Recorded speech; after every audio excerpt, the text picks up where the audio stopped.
પાછળના જે પગથિયા છે ગોમતીના એ પગથિયા ચડીને ભગવાનની સામે આવીને ઊભા પરોડે મંગળા આરતી થઈ ગયેલી જળોમળ અખિલ બ્રહ્માંડનો અધિપતિ રામ જ્યારે હસતો હોય એવી મૂર્તિ દેખાડી અને દ્વારકાધીશના નિજ દેવળના દ્વાર પાસે આવી અને સરદારજી હાથ જોડી ભગવાન આમો જોઈ અને ઊંચા સ્વરે જેટલે સુધી હમણાં એટલા ઊંચા સ્વરે ઈશ્વરદાસજીએ દુહાનું ગાન કર્યું.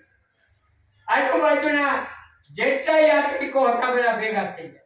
એક દિવસ, બે દિવસ, 3 દિવસ થયા ત્યાં તો આખા મંદિરને હૈયે હૈયું ગલાય એટલું માણસ યાત્રાળુ એટલા, ગામના એટલા, નગરજનો એટલા બધા હિસ્સો હિત મંદિરને ફેર્યા. આ બાજુ ઈશ્વરદાસજી આવી અને દુહા ગાવા માંડ્યા.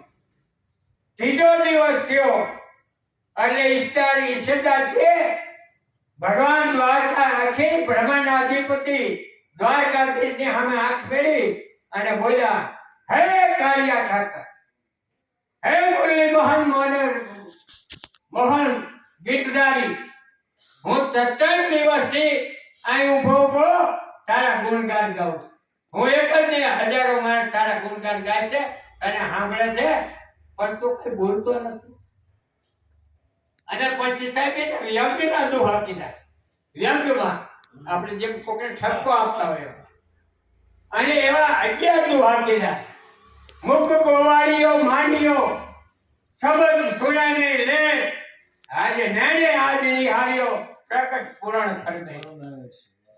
તું બોલતો નથી, તું બહેરો છું, તું મૂંગો છું, પણ તું ભૂલીશ નહીં હું ચારણ ઈશ્વરદાસ છું અને હું તને બોલાવીશ પછી તું રહીશ. અને એટલું કહેતા